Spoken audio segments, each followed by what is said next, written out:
The message on my husband's phone said 3 words that shattered my entire marriage in 1 second.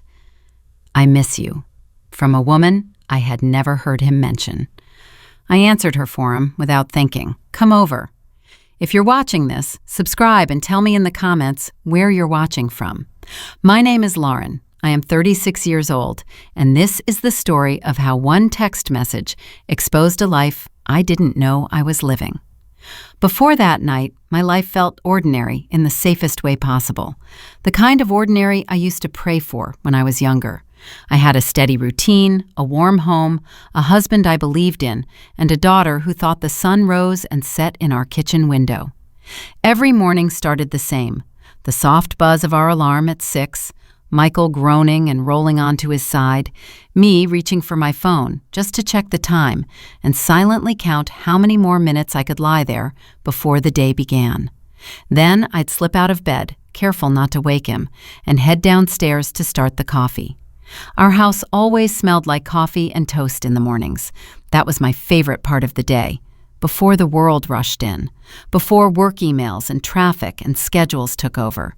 Just quiet, steam rising from mugs, and the sound of our daughter Ava padding down the stairs in her socks.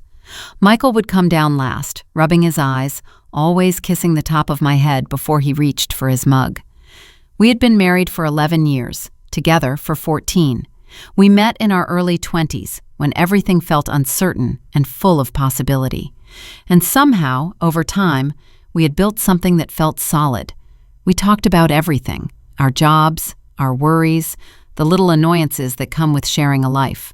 Money was sometimes tight, but we managed. I worked as an administrative coordinator at a small medical office. He worked in logistics for a regional shipping company.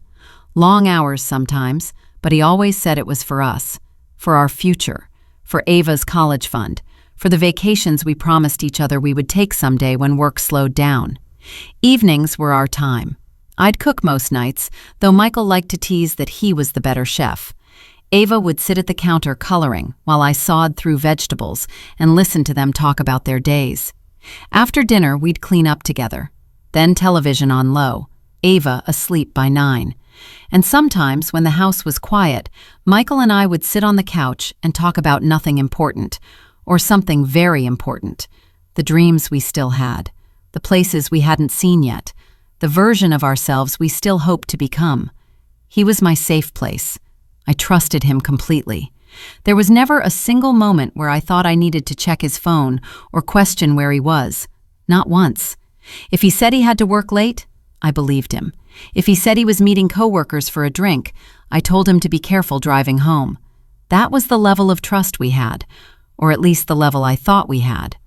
My best friend Rachel was woven into our life too. She and I had known each other since college. She was the one who stood next to me at my wedding, the one who held Ava in the hospital before anyone else besides Michael and me. She and Michael got along easily. They joked, they teased.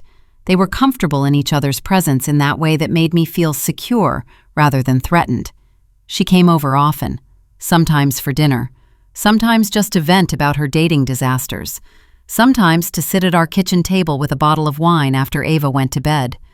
We laughed a lot in those years. Real laughter, the kind that makes your face hurt.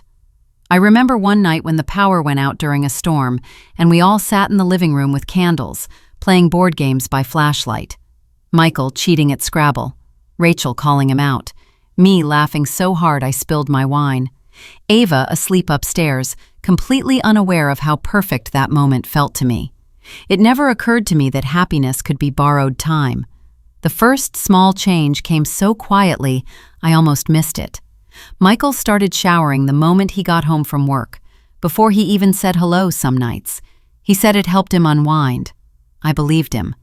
Then he began guarding his phone in a way he never had before, face down on the counter, on silent during dinner, taking it with him even when he just went to the garage to get something. When his phone buzzed, he would glance at it quickly and swipe away the notification before I could even see the screen. I told myself it was work. He was under pressure. Deadlines, clients, the economy. Everything felt uncertain everywhere. Of course he was stressed. He also started working later more often, Not just once a week, 3 or 4 nights. Sometimes he wouldn't get home until after Ava was asleep. He always called.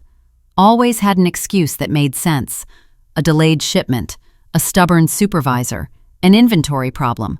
Logistics was unpredictable, he reminded me. I nodded. I warmed his dinner when he came in quietly, trying not to wake our daughter. Sometimes I'd wait up for him. Other times I'd fall asleep on the couch, the television flickering softly in the dark. He would wake me gently and walk me upstairs like he always had. He still kissed my forehead, still asked about my day, still told me he loved me. That was what made everything so confusing later. There was no sudden coldness, no dramatic shift, just tiny cracks in the surface that I smoothed over without realizing it. Rachel noticed the changes before I did. One afternoon, she leaned against our kitchen counter while I folded laundry and said, very casually, "He seems really busy lately." I shrugged. I told her it was work. She nodded, but her eyes lingered on me a second longer than usual. I didn't understand that look then. I understand it perfectly now. The doubts didn't arrive all at once. They seeped in slowly, like water through a ceiling you refuse to look up at. I would catch myself wondering who was really on the other end of those late-night calls. I'd hear his phone buzz at midnight and feel my heart tighten for a second, before I reminded myself I was being ridiculous. We had built a life together. We had a child. We had history. We had love. People like us didn't implode because of a few late nights. One evening, I asked him if something was wrong at work. He smiled and pulled me into a hug. He said I worried too much. He said everything was fine. His arms felt the same. His voice sounded the same. So I told myself I was imagining things. Then came the night everything broke open. It was a Tuesday. I remember because Ava had ballet class, and we always did takeout on ballet nights. She had fallen asleep in the back seat on the drive home, her hair damp with sweat, her tiny ballet shoes dangling from her fingers. I carried her inside while Michael thinking how fragile and perfect my life felt in that quiet second. When I went downstairs, Michael was already in the kitchen. He had rolled up his sleeves and was chopping onions. The soft rhythm of the knife against the cutting board felt comforting, domestic, normal. I leaned against the counter and smiled at him. He smiled back. Everything felt okay. For about 10 seconds. His phone buzzed on the counter. He was rinsing something at the sink, his hands wet. He didn't grab it immediately like he usually did. The screen lit up bright in the dim kitchen. I wasn't trying to look, I truly wasn't, but the words were large and unmistakable. I miss you. For a moment, my brain didn't connect the meaning. It just registered the sentence as if it belonged to someone else's life, someone else's betrayal. Then my skin went cold. The air felt thin. My heart started to pound so hard I could hear it in my ears. Michael turned back toward the counter just as the screen went dark again.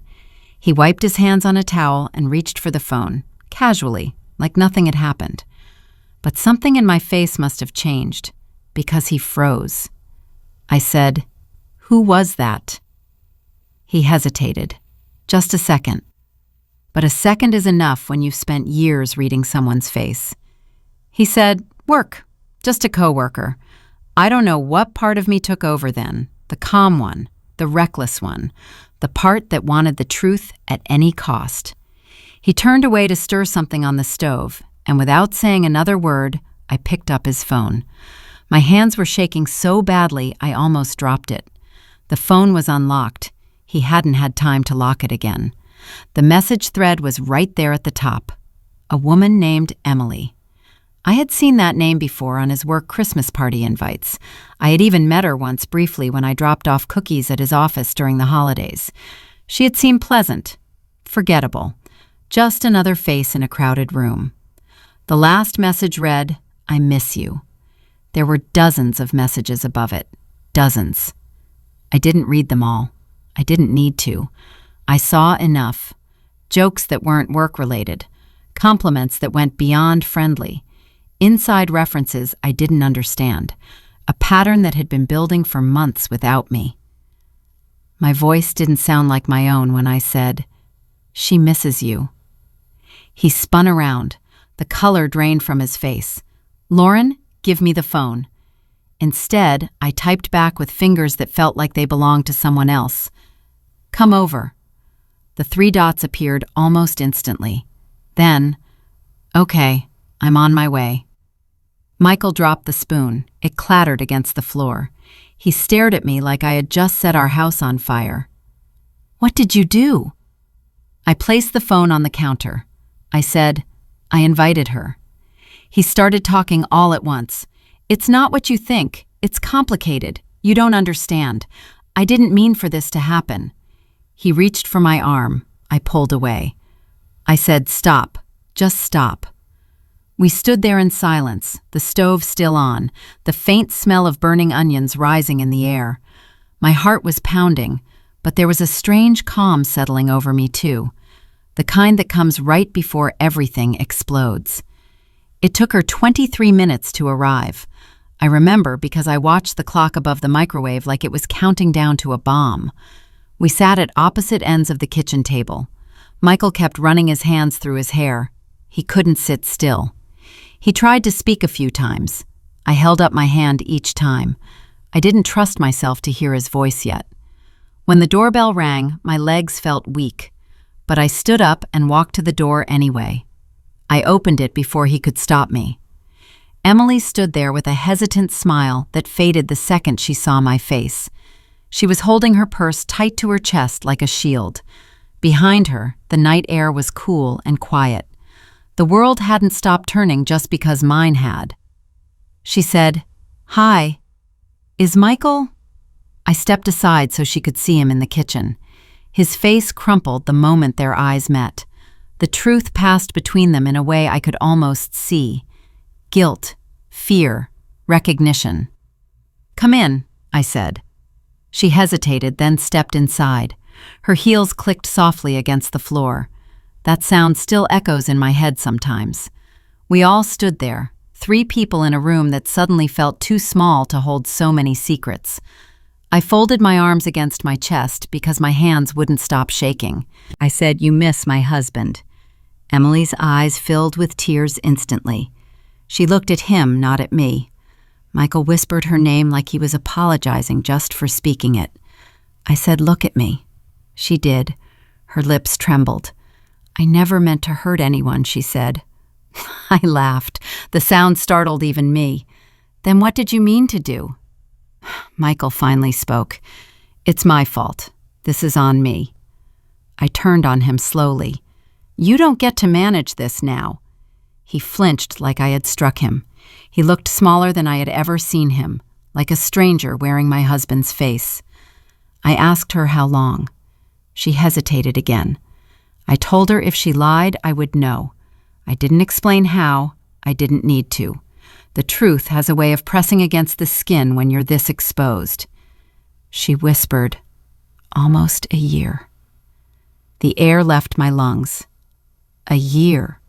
While I made dinners and bedtime routines, while I folded his clothes and planned vacations and worried about Ava's math grades, while I trusted him with every part of my life, he had been living another one.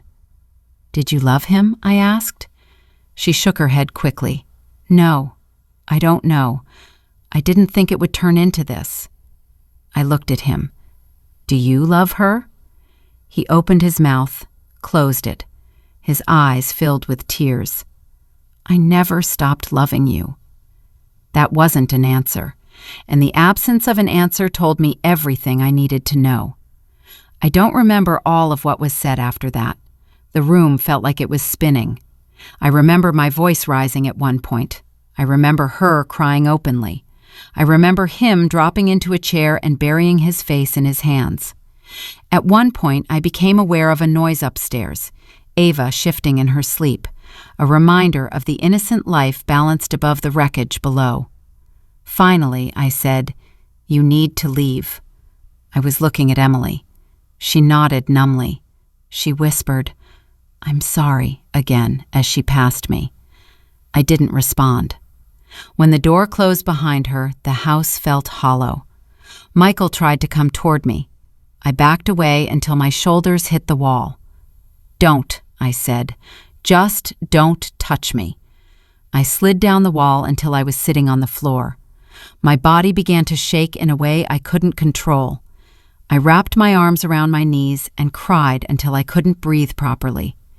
Every sound that came out of me felt animal and raw. Michael stayed where he was. I could hear him crying too, but his tears did nothing to soothe mine. That night, he slept on the couch. I didn't sleep at all. I lay in our bed staring at the ceiling, replaying every memory of the last year with new eyes. Every late night, every distracted smile, every time I had doubted myself and chosen to trust him instead. My chest hurt like it had been split open. In the morning, I woke Ava, fed her breakfast, packed her lunch, and took her to school like any other day. My hands moved on autopilot. My face felt stiff, like it no longer belonged to me. I kissed her forehead at the school gates and watched her run to her friends. Part of me wanted to chase her and beg her to stay little and unaware forever. When I came back, Michael was sitting at the kitchen table like he had been all night. His eyes were swollen. The air between us was heavy. We talked for hours, or rather, he talked. He told me how it started, how it was just conversations at work at first, complaining about stress, finding comfort in someone who understood his world, how it slowly crossed lines he hadn't meant to cross, how he never intended to leave me, how he hated himself, how he didn't know how to stop. I listened in silence. Every word landed like a fresh cut. When he finished, I said, "You didn't trip and fall into this. You walked into it every day for a year." He had no answer for that. The days that followed blurred together. I moved through them like a ghost. At work, I stared at my computer screen and forgot what I was doing mid-task. I cried in the bathroom. I went home and tried to be normal for Ava. I smiled when she talked about school. I read her bedtime stories with a voice that sounded far away to my own ears. Michael begged me not to leave. He promised to quit his job, to block her number, to do therapy, to do anything. I told him I didn't know what I wanted. The truth was, I didn't know who I was anymore. Everything I had believed about my life had been pulled out from under me. Rachel came over when she found out. I hadn't called her. Michael had. He didn't know who else to reach for. When she walked through the door and saw my face, she wrapped her arms around me without saying a word. I cried into her shoulder like I hadn't been allowed to cry yet fully. When I pulled back, she looked at me with an anger that felt protective in its intensity. I knew then that she had suspected something long before I had been ready to. Word spread faster than I wished it would. Michael's parents, my parents, his sister, my co-workers. Everyone seemed to know before I had finished processing it myself. Some people called with sympathy, some with advice I did not ask for, some with silence that felt just as loud. The consequences came in waves, emotional and practical and social all tangled together. Ava sensed the tension almost immediately. She asked why Daddy was sleeping on the couch. I told her he had to work strangely late and didn't want to wake us. Even as I said it, I hated the lie. I hated that I was now complicit in hiding the truth from my own child. Michael moved out 2 weeks later, not because I told him to, because I finally realized I could not begin to heal while he was under the same roof. He packed his clothes slowly, like maybe if he took long enough I would change my mind. I stayed in the bedroom while he did it. I could hear drawers opening and closing, the small sounds of our life being disassembled. When he left, the house felt unbearably quiet. Ava asked where he was going. I told her he needed some time away, but that he still loved her very much. She smiled and accepted it in the uncomplicated way only a child can. I went into the bathroom and cried into a towel so she wouldn't hear me. The divorce process began not long after. I hadn't planned for it so quickly, but something inside me had shifted beyond repair.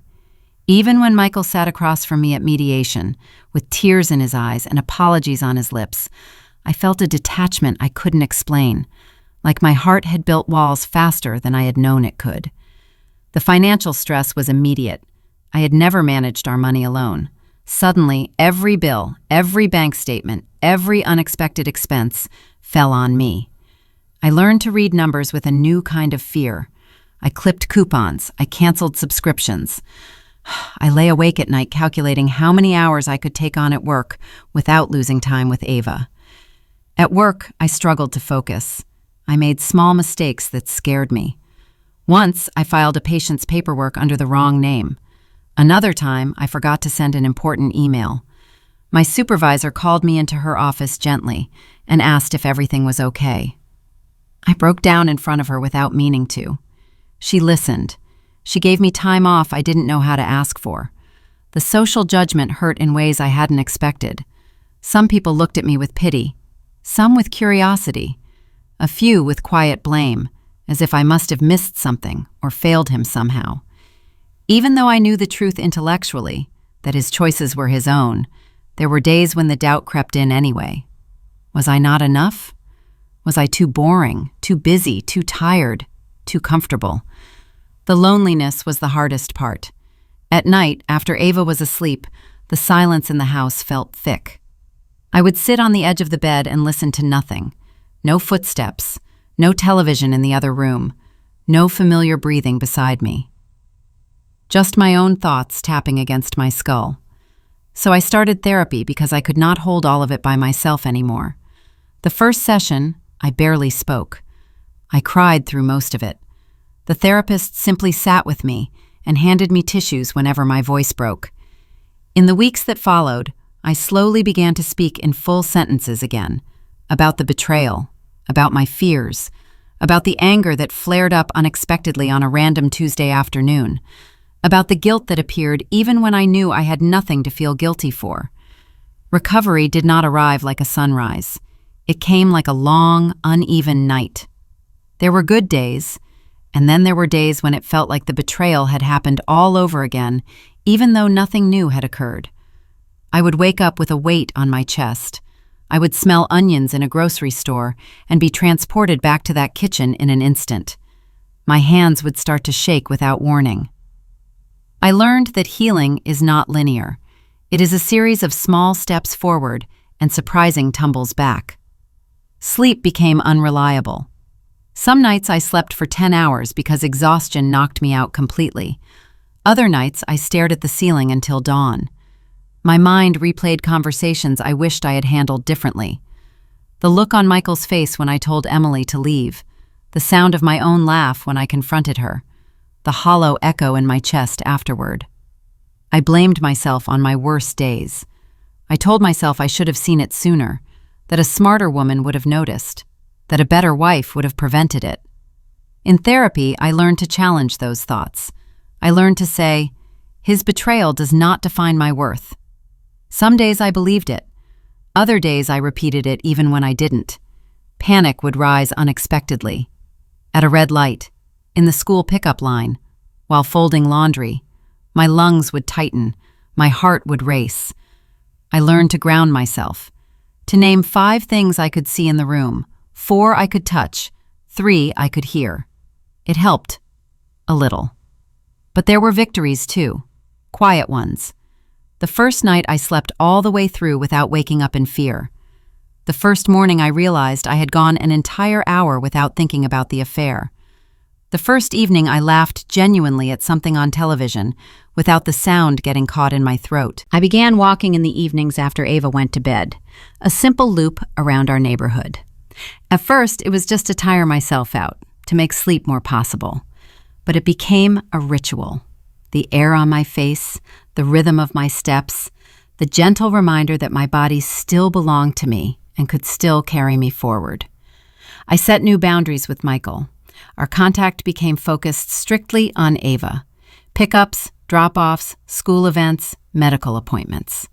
I stopped engaging in emotional conversations that circled back to apologies and regret. Those conversations did not help me heal. They only reopened wounds. Some days he looked at me with a longing that made my chest ache in a complicated way. I had loved him for most of my adult life. That history did not vanish overnight, but neither did the truth. Both existed at once in uncomfortable proximity. Slowly, I began to build a life that did not revolve around his absence. I took on extra responsibilities at work and earned a small promotion that boosted my confidence more than my paycheck. I cut my hair shorter in a way I had always been too afraid to try. I repainted the bedroom a soft, clean color that felt like a fresh start rather than a haunted space. Ava adjusted with a resilience that humbled me. Children bend in ways adults sometimes forget how to. She asked questions, sometimes painful ones. I answered them as honestly and gently as I could, without placing adult burdens on her small shoulders. We developed little traditions of our own: Saturday morning pancakes in pajamas, Sunday afternoon library trips, quiet moments that built a sense of security one small brick at a time. There were setbacks. When I saw Michael with Emily in public once, months after everything had fallen apart, they didn't see me. I stood in the grocery store aisle, frozen as they passed. My chest tightened, my vision blurred. I left my cart behind and walked out of the store shaking.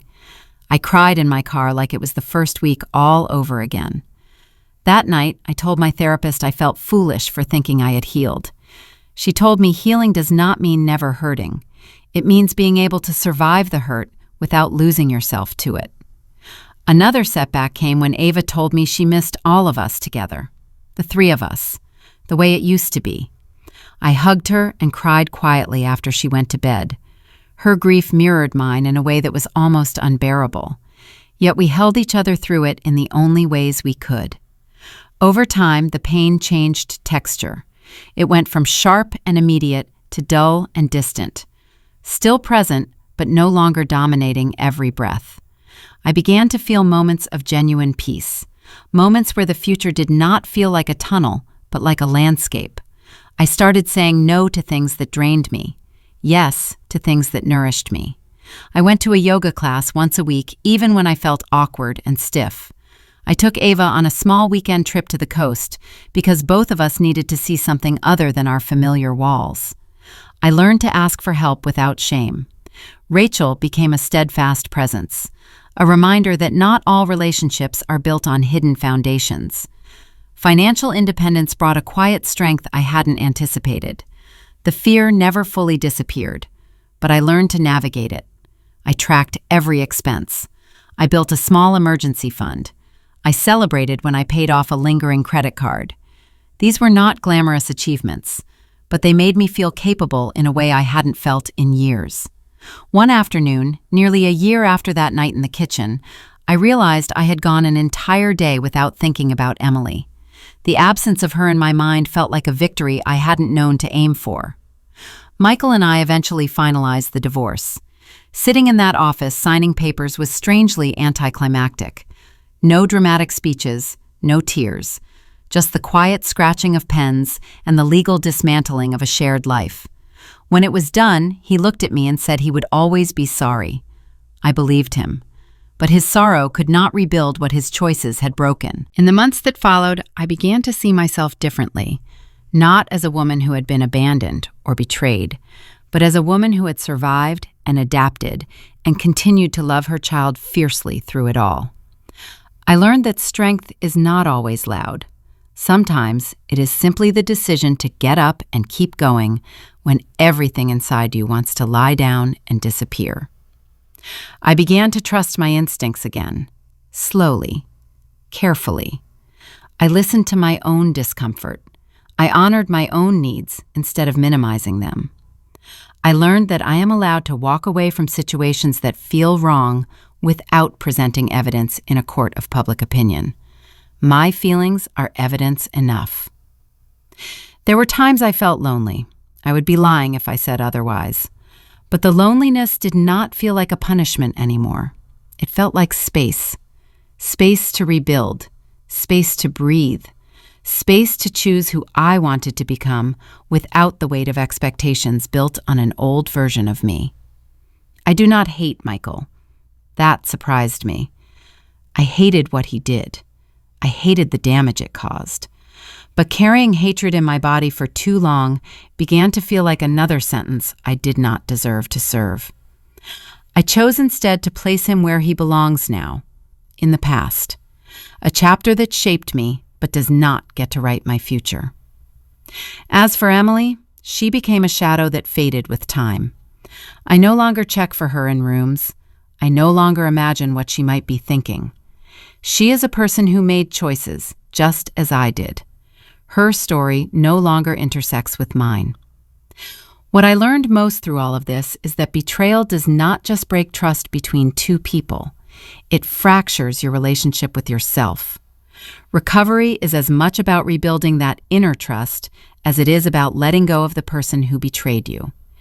It is about believing again that you are capable of discerning truth, that your heart is not foolish simply because it once trusted deeply.